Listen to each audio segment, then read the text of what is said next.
Ce magazine Au-delà d'actualité, Madame, Monsieur, nous parlerons ce soir de la marche du pays, de la nomination de hauts magistrats, de l'enquête judiciaire ouverte sur la gestion allouée pour la construction des infrastructures, notamment de Saut-Mouton, et puis de réchauffement des relations entre la Belgique et la République démocratique du Congo, avec l'arrivée dernièrement du Premier ministre belge. Madame, Monsieur, bonsoir. Merci encore une fois de nous suivre. Nous avons le réel plaisir de recevoir pour vous ce soir sur ce plateau d'Au-delà de l'actualité, Maître Michel Okongo Lomena. Il est président national du parti politique Unité de Valeurs. Bonsoir, Maître.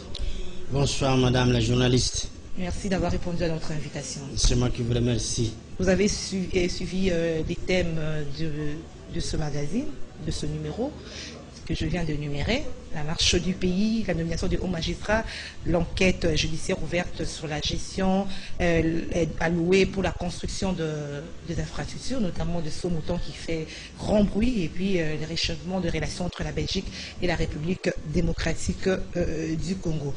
Nous commençons par la gestion du pays, Maître. Comment vous jugez la situation actuelle de la République démocratique du Congo? Merci de m'avoir invité. Je vais commencer par saluer le peuple congolais qui vit et respire dans la douleur. La marche du pays, c'est une catastrophe. C'est une catastrophe. Pourquoi? Parce que le peuple congolais voulait un changement. Le peuple congolais a voté un vote sanction le 30 décembre 2018 et les le peuple congolais ne voulait plus de la Kabylie. Aujourd'hui, FCC, malheureusement, dans la configuration actuelle, nous retrouvons les mêmes qui étaient hier, qui se retrouvent aux commandes. Et mais il y a un changement quand même à la tête. Le peuple voulait les changements. Kabila est parti, maintenant c'est Félix Tshisekedi. Les peuples ne voulaient pas seulement un changement au niveau de la tête. Et encore, il faudrait que ce changement au niveau de la tête soit effectif, ce qui semble ne pas être le cas, malheureusement. C'est pourquoi j'ai dit qu'aujourd'hui, la situation du pays, elle est catastrophique. Mais je pense que toute situation finit toujours par trouver une solution. En ce qui concerne la RDC, j'imagine et j'y crois fermement que nous finirons par trouver une solution demain.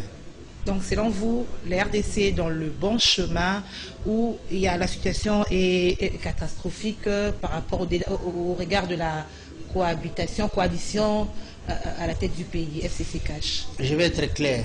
Vous savez, moi j'ai combattu Mobutu à l'époque. J'étais dans l'IDPS, j'ai fait 25 ans dans l'IDPS. J'ai combattu Mobutu. J'ai combattu Mouzé également, Kabila le père. Pas en tant qu'individu, mais les systèmes et les pratiques. Et puis j'ai combattu également Kabila. C'est triste de revenir sur ce nom-là parce que on aimerait oublier ces passés sombres. Mais ça fait partie de l'histoire. Alors j'ai combattu ces gens-là, ou plutôt les systèmes. C'est pour qu'il y ait un nouveau système. Un système qui puisse correspondre, ou plutôt répondre à l'aspiration du peuple congolais. Malheureusement, on ne connaît pas par quel tour de passe-passe, Nanga, Socia, Nanga et les autres. Aujourd'hui, le FCC, à la majorité, s'est fabriqué une majorité au Parlement, donc les deux chambres des représentants. Aujourd'hui, le gouvernement est piloté par quelqu'un du FCC. Mais nous avons un président qui n'a pas une grande marge de manœuvre. Et puis associé à cela, cette coalition toxique entre les FCC et Cash. Donc tout cela, c'est un cocktail qui fait que rien ne va. Nous allons vers une catastrophe si on ne se ressaisit pas. Donc voilà un peu ma façon de voir, qui est également la façon de voir du peuple congolais. C'est ça la réalité. Les tableaux catastrophiques, c'est celui-là. Alors si je vous comprends bien, avec cette coalition FCC Cash, on ne peut pas entrevoir un développement du pays à travers cette coalition. Vous savez, l'FCC, qui s'appelait hier AFDEL, peut-être même majorité présidentielle, avait une vision. Et sa vision, c'était une vision catastrophe. nous avons vu à travers les actions, nous avons vu par les résultats que les 21 ans de pouvoir de l'AFDEL, aujourd'hui FCC, a donné. Donc, si, écoutez, en football, on dit, on n'échange pas une équipe qui gagne. Mais il est normal qu'on puisse changer une équipe qui ne gagne pas. Comme les FCC Cash ne gagnent pas. Ça n'a jamais gagné parce que... Déjà une équipe perdante. Voyez, non, le FCC a tiré le pays vers le bas. Le Congo a marché à reculons pendant des années. C'est pourquoi le peuple congolais voulait absolument qu'il y ait un changement. Et ça devait passer par les élections. Effectivement, il y a eu des élections dans des circonstances que nous connaissons. Je ne vais pas vous ramener en arrière pour vous dire que j'avais dénoncé tout ce qui s'est passé. C'est ce qui a d'ailleurs justifié le fait que je me sois rétracté. Ben, on a eu des élections. Et lors de ces élections, le peuple avait procédé à un vote sanction contre la Kabylie, contre le FCC. Et le peuple ne se retrouve pas aujourd'hui de voir que les mêmes qu'il avait sanctionnés, ce sont les mêmes qui se retrouvent. Et ce sont les mêmes aujourd'hui qui sont en train de tirer le Congo vers le bas. Donc, comment voulez-vous que nous puissions avancer dans ces conditions-là? Alors, dans ces cas, il faut qu'il y ait une rupture entre les FCC et les Cash pour que le Cash ait les mains libres pour gérer le pays, mener à bon la marche du pays. Je suis le premier, avec le peuple congolais, à l'avoir demandé.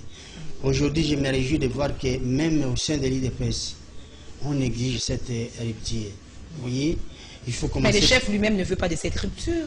Moi, je ne saurais pas... Cette fois-ci, il n'a pas écouté sa base, il ne veut pas écouter sa base, il ne veut pas faire la volonté de la base. Vous êtes journaliste, ne me faites pas dire tout ça. Tout ce que je retiens, je parle de l'IDPS, malheureusement, parce que moi, je viens de là, je dirige mon parti, j'ai ma vision, et j'ai un programme, mais si je reviens à l'IDPS parce que j'ai quand même le cœur qui est resté là-bas, je suis ce qui se passe chez les collègues, tout ça, j'ai compris que le peuple, y compris la base de l'IDPS, souhaite ce divorce-là. Vous voyez, mais encore une fois, je le dis, où avez-vous vu des plateformes s'accaparer d'un pays? Parce qu'on vous dit, pour espérer ne serait-ce que faire passer vos idées, vous devez être soit du Cash, soit du FCC, pour ne pas dire que pour faire partie de l'équipe des animateurs de la République, il faut faire partie soit du FCC, soit du Cash. Et je vous dis, c'est abominable. Voilà pourquoi nous revenons toujours sur ce sujet-là, parce que c'est le sujet principal, c'est le sujet qui bloque l'avancée ou le développement de notre pays. Il faut qu'il y ait un divorce sans préavis, je le dis bien, entre les FCC et les Cash. Autrement dit, moi je n'attends pas cela des chefs de l'État. Il a sa façon de voir les choses, mais moi je fais attention à ce que le peuple congolais demande. Ce n'est pas un souhait, mais c'est une demande, il le fait avec gravité. Voilà. Donc Félix, les mains libres sans le FCC va bien diriger le pays. Le pays sera développé. Il n'y aura plus tout ce que nous sommes en train de vivre aujourd'hui. Oui. Hausse des prix. Je vais être un peu sévère parce que qui aime bien, châtie bien. Vous voyez, on a souhaité qu'il y ait quelqu'un qui est resté longtemps dans les sérails de l'opposition, qui a beaucoup combattu. Félix a combattu, donc le président Félix a combattu depuis très longtemps. Maintenant, il est passé au pouvoir. C'est ce qu'on voulait. Nous voulions quand même que quelqu'un soit là. Et quelqu'un que nous avons tous, nous avons un profil. Nous avons souhaité le profil. Mais il est là. Le président est là, mais il a les mains liées par les FCC. Lorsqu'il signe des ordonnances, ces ordonnances sont bloquées. À Londres, il a dit, je vais utiliser les bics rouges. On attend jusque tout simplement parce que, oui, il y a un écart entre ce qu'il dit et ce qu'il fait, malheureusement. Maintenant, le problème, c'est quoi? À Londres, il a dit que je vais utiliser les bics rouges parce qu'il y a certains ministres qui auraient, je dis ça au conditionnel, qui auraient déjà signé leur lettre de démission. Tout simplement parce qu'il faut absolument une soumission totale au leader du FCC qui est Kabila. Donc, vous voyez, ça veut dire, au lieu de se soumettre aux lois de la République, au lieu de se soumettre à la Constitution et d'avoir une bonne collaboration avec les chefs de l'État, les gens préfèrent se soumettre à un individu qui n'a même plus de pouvoir. Et c'est celui-là qui dicte sa volonté, comme je vous ai dit, que sa volonté, son programme, c'est de tirer le Congo en arrière. C'est triste, c'est les journalistes de revenir sur ça, mais ça n'est une réalité. Si on ne résout pas cette question, le président Navas, il est otage de FCC. Qui aime bien, châtie bien. Je le dis clairement. Il doit se départager, il doit se départager de l'FCC. Il faut qu'il y ait divorce entre lui. Alors nous restons toujours dans la marche du pays, mais cette fois-ci nous parlons de réchauffement des relations entre la République démocratique du Congo et la Belgique. Nous avons vu dernièrement, il y a eu la visite du Premier ministre belge. Quelle lecture vous faites de ces réchauffements des relations entre la Belgique et la RDC après qu'il y ait froideur de ces relations avec le régime Kabila? Soyons réalistes. Entre le Congo et la Belgique, il y a toujours eu un contentieux. On n'a jamais parvenu à effacer les tableaux. Les réchauffements du temps de Mobutu, il y en a eu tant. Un peu timidement avec Kabila le père, donc Laurent Désiré Kabila, et aussi s'arrêter avec le président qui vient de sortir. Donc on a connu plutôt une relation en dents de scie. Ça monte, ça remonte. Pour une fois, si cela se présente comme étant un réchauffement, mais je dis tant mieux. Mais le Congo doit être porté d'abord par les Congolais. Mais nous n'allons pas négliger ce que fait la communauté internationale, notamment ce que fait la Belgique pour la RDC. C'est important. J'espère que ce réchauffement se fera accompagner par certains principes diplomatiques, par certains principes qui nécessitent le respect entre les États. Et c'est ce que je souhaite. Mais est-ce que les alliés du président de la République, la coalition, FCC Cash, les anciens kabylistes qui ont rejeté la Belgique, vont accepter ces renouements de coopération entre la RDC et la Belgique? Vous savez, l'État, c'est une continuité. Et je suis sûr que le chef de l'État, Félix Antoine Tshisekedi, a hérité d'un dossier en ce qui concerne les relations belgo-congolaises. Mais je sais qu'il a également des techniciens, des experts qui vont voir ce qui sera à jeter, ce qui sera à reprendre. Même si aujourd'hui nous avons la même mise du FCC sur notre appareil diplomatique, parce que la patronne de la diplomatie, elle n'est pas du cash, ça vous le savez, madame. Donc ça, nous devons faire très attention. Mais encore une fois, c'est une question de dynamique. J'ai beaucoup apprécié lorsque le chef de l'État avait dit que l'année 2020 serait une année d'action. Et nous attendons ces actions-là. Il faut qu'ils s'accaparent de cet appareil-là, l'appareil diplomatique, d'une manière ou d'une autre. Mais pour développer la RDC, c'est avec ses propres efforts et non, on doit tous attendre de l'extérieur, de la Belgique. Je ne pense pas que nous devons tout attendre de l'extérieur, je ne pense pas. Et le peuple est en train de comprendre que la charité bien nous donner commence par soi-même. Mais ce qui lui manque, c'est une orientation claire.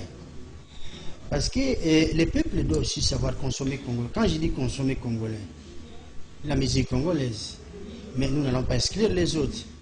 Et en termes, sur le plan nutritionnel, Vous voyez combien de qualités de riz que nous avons aujourd'hui. À l'époque, nous avions les riz de Bumba, les riz de Ghana, et puis les longs grains qui étaient les riz américains. Il n'y avait que ça. Mais aujourd'hui, vous voyez, on a combien de qualités? Une dizaine. Hein, mais on ne retrouve plus les riz de Bumba. Donc, ce n'est qu'un exemple parmi tant d'autres. Ce qu'il faut aujourd'hui, il faut compter d'abord sur soi-même. Dieu a doté notre pays de fabuleuses richesses. Les richesses, la toute première richesse d'abord, ce sont les ressources humaines, les hommes et les femmes, qui sont une grande opportunité de production et de consommation. Nous avons des terres, des milliers de millions d'hectares. Il faut cultiver la terre. Il faut aussi faire la pêche, il faut pratiquer la pêche parce que notre capacité halieutique est tellement énorme. Nous pouvons nous nourrir toute l'Afrique avec les produits de la pêche. Mais aussi, nous avons l'appâturage qui est une grande opportunité pour l'élevage. Donc tout cela, il faut commencer. La charité bien ordonnée commence par soi-même. Il faut voir ce que nous avons. Il faut exploiter ce que nous avons. C'est pourquoi je vous dis, et les secrets, c'est d'abord les divorces FCCH. Après, nous allons commencer à exploiter ce que nous avons. Alors, pour développer les pays, il faut aussi une bonne justice. Hein. Comme dit-on, la justice élève une nation. Il y a une nomination de quelques hauts magistrats. Mais ce n'est pas à moi que vous allez dire ça parce que je fais partie. Oui, vous êtes juriste. Voilà, oui. La justice élève une nation. Il y a une nomination. Quelle analyse vous faites de ces nominations? Je n'ai pas d'analyse, mais j'ai un constat. Et peut-être un conseil. Je ne voulais pas que ces nominations puissent avoir une coloration politique. Il faut que ce soit des... Hein? C'est-à-dire? Non, les initiés savent ce que je veux dire. Il faut que ce soit... il ne faut pas que ça ait une coloration politique. Il faut que ça soit vraiment fait pour un changement. Et vous l'avez dit, c'est la justice qui élève une nation.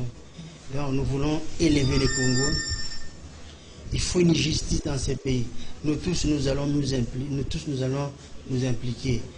Mais je ne veux pas que cette série de nominations ait une coloration politique. Vous attendez cette nomination? Vous êtes aussi de l'attente, parmi ceux qui attendaient qu'il y ait changement. Mais voilà. Bien sûr, parce que je me souviens de ce que l'honorable Tambo Mamba avait fait comme déclaration. À l'époque, il était encore ministre de la Justice. C'était fracassant ces déclarations où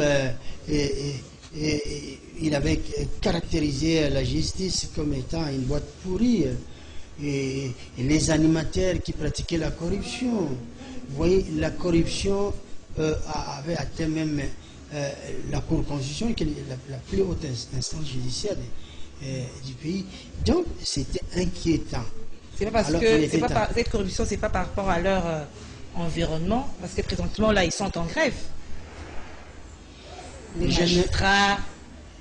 Et ils s'élancent de la corruption peut-être par rapport à l'environnement, par rapport aux conditions de travail. Non, mais vous voyez, il faut garder sa notoriété, peu importe les conditions.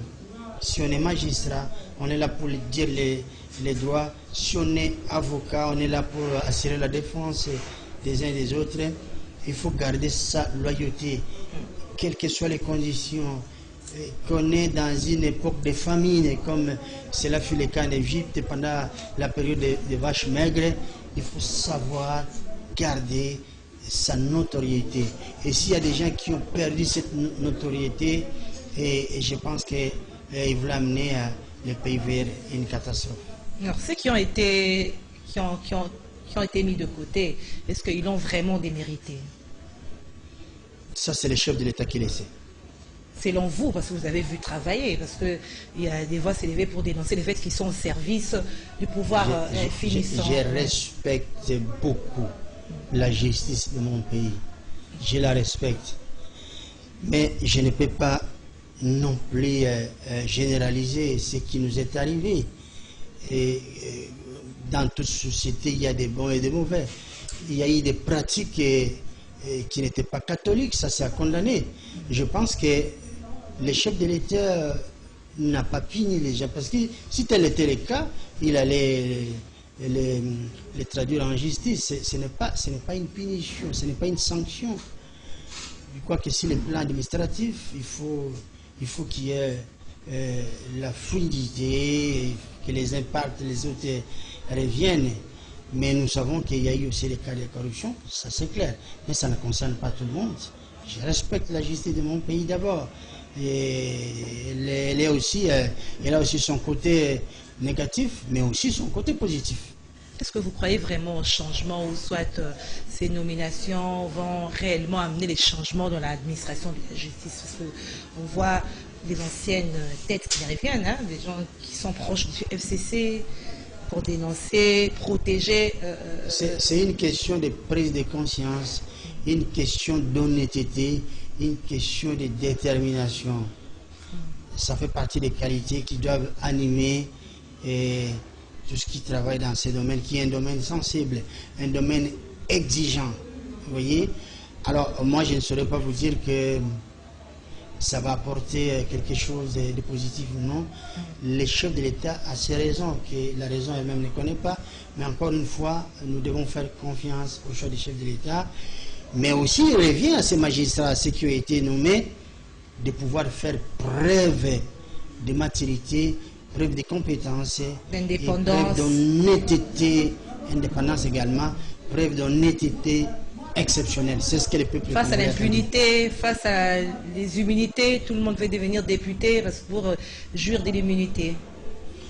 Oui, chacun a sa motivation, je pense que c'est un peu le cas, mais vous voyez, la composition de notre Assemblée nationale, de notre Parlement, elle est exceptionnelle parce que vous avez les époux qui se retrouvent là-bas, avec leurs enfants, avec les belles-sœurs, vous voyez, toute la famille se retrouve dans notre Parlement. Vous avez ce genre de composition. Donc, ça manque de partialité, ce qui prouve que c'est un Parlement ici de fraude électorale. Donc, on ne peut rien attendre. Voilà. Alors, maître, on reste toujours par rapport à ces magistrats. Ils sont nommés, il y a plusieurs dossiers. Est-ce qu'on peut espérer la suite favorable par rapport à ces dossiers? Il y a par exemple le dossier des 15 millions, les dossiers des détournements de ferme au sein de la GECAMINE, plusieurs dossiers, même de vieux dossiers, d'assassinats et consorts. Qu'est-ce qu'on peut attendre de ces magistrats, ou qu'est-ce que vous souhaiterez par rapport à ces dossiers pendants? Vous parlez des dossiers. Est-ce que réellement il y a des dossiers? Il y a l'affaire des 15 millions, il y a l'affaire de la GECAMINE. J'en arrive. Oui. Ce sont des dossiers administratifs, ce sont des dossiers juridiques, ou ce sont des dossiers politiques. Ça, il faut d'abord chercher à comprendre. Deuxième chose, nous devons revoir notre conception du mot corruption, de la façon dont la corruption se pratique dans notre pays. Nous faisons confiance au chef de l'État parce que c'est lui le garant des institutions. Mais je suis triste de constater que le chef de l'État, lors d'un plateau qu'un des organes de presse à l'extérieur lui a offert, et il va dire que, écoutez, chez nous, les rétrocommissions qui sont faites la corruption, c'est un COP. Et ça COP. C'est un concept, excusez-moi, c'est un concept du chef de l'État. Je ne dis pas que c'est un nouveau concept. C'est un concept du chef de l'État. Alors il faut changer cette conception-là. Il faut changer ce concept. Lorsque vous prenez des millions, soi-disant que c'est des rétrocommissions, c'est à la fois du vol, c'est à la fois du détournement et la corruption. Voilà, nous avons un problème de concept. Il faut commencer par changer d'abord la façon de voir les choses. C'est comme les voleurs chez nous à l'époque. Il est tenté d'opérer, vous dit non, non, Nazobetananga. Il est tenté de voler, mais vous dites aux gens, non, non, Nazobetananga. C'est-à-dire, il ne veut pas admettre qu'il est voleur. Parce qu'il met les mains dans les poches, c'est un pickpocket, il dit que non, il est tenté de gagner sa vie avec ça. Non. Commençons d'abord par mettre de l'ordre dans nos têtes. Et le reste viendra. Parce que si on ne fait pas ça, lorsqu'on va condamner quelqu'un pour la corruption, la personne, la victime, aura tendance à croire qu'on est tenté de les condamner innocemment. Mais ce n'est pas le cas. Donc ça se passe dans nos caboches, dans nos têtes. C'est pourquoi j'ai dit que les Congolais ont un grand travail à faire. Ils seront capables de dénoncer tous les auteurs des détournements, c'est ce que nous demandons. les autorités, c'est ce ceux qui que sont nous proches du demandons. pouvoir. C'est ce que nous demandons. Moi, j'avais écrit au chef de l'État, mais j'ai fait aussi pas mal de déclarations. Je lui ai dit que par rapport à tout ce que les Congolais ont vécu, les Congolais, en fait, ce sont des blessés de guerre. Tous on a connu des catastrophes. On a des blessés dans nos cœurs qui ne sont pas encore cicatrisés. Alors, il faut du baume dans le cœur des Congolais. J'ai dit ceci auprès du chef de l'État, tout autour du chef de l'État. Il ne faut pas qu'il y ait des voleurs. Il ne faut pas qu'il y ait des corrompus. Il ne faut pas qu'il y ait des gens moins sérieux. Il faut qu'il y ait des gens qui ont une certaine probité morale. Des gens honnêtes, qui ont un sens de la République. C'est ce que les Congolais attendent parce que la RDC a une vocation internationale. Nous sommes appelés à être la locomotive des nations.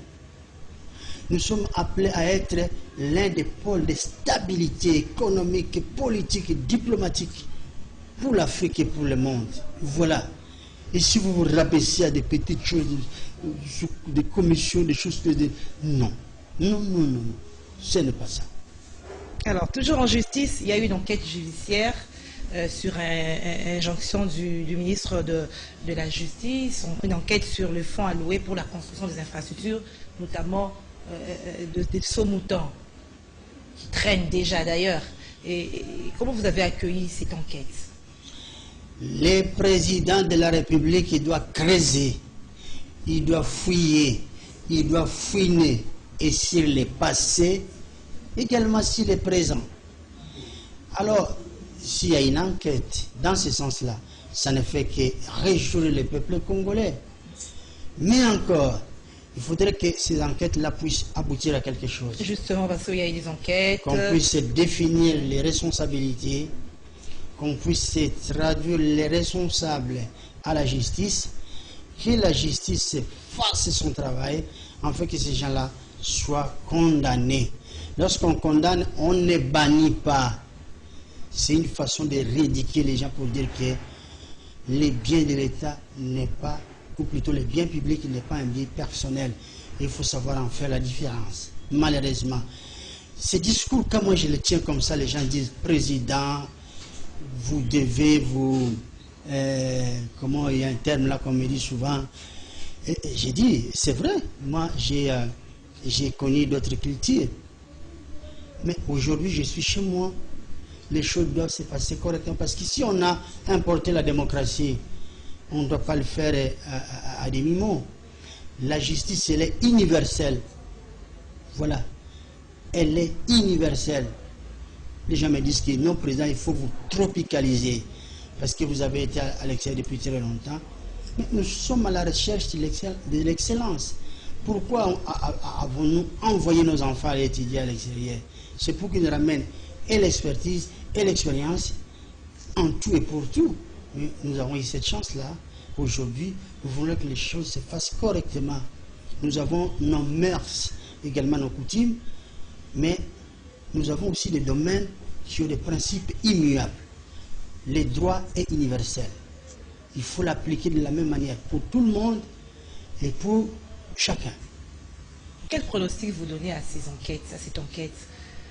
Puisque, étant donné qu'au Congo, une façon d'étouffer une affaire, c'est d'ouvrir une enquête. C'est par rapport aux enquêtes jusque-là qui n'ont pas abouti. Oui, mais il y a plusieurs dimensions.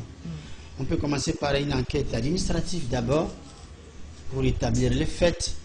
Et puis à un moment donné, il faut passer à l'étape suivante, qui est une enquête judiciaire, tout cela. Mais il faut qu'on arrive à marier tout cela. Et moi, je fais confiance à notre justice. J'espère que ça aboutira. Vous faites confiance et vous attendez que demain, qu'on puisse arrêter tous ces détourneurs, oui, mais les fonds alloués pour les infrastructures. Mais la conséquence, c'est ça. Malgré qu'ils pouvaient se retrouver dans l'entourage du chef de l'État. Oui, mais c'est déplorable ce qui s'est passé. Il y a eu des détournements passés par là. Mais aujourd'hui, si l'État veut poursuivre, il est dans son droit. Mais encore une fois, il faut aller jusqu'au bout. Parce qu'il faut que ces gens-là, non seulement qu'ils puissent payer, mais il faut qu'ils puissent rembourser ce dont ils leur sont reprochés. Voilà ce que moi je souhaiterais. Espérons qu'ils vont rembourser et qu'ils seront poursuivis. Nous allons nous battre pour ça. Nous allons nous battre pour que cela soit le cas. C'est votre dernier mot. Le dernier mot, j'ai dit aux Congolais d'être debout, vigilants. Et l'histoire des murs que je suis en train de soutenir, les murs à la frontière entre la RDC et le Congo, cette histoire-là, c'est une histoire vraie. Ça va nous apporter la sécurité. Et voilà ce que je peux dire au Congo. Le meilleur est à venir. Le meilleur est à venir, c'est votre dernier mot. Maître Michel Okongo, président du parti politique Unité des Valeurs. Madame, Monsieur, c'est la fin de notre magazine Au-delà de l'actualité.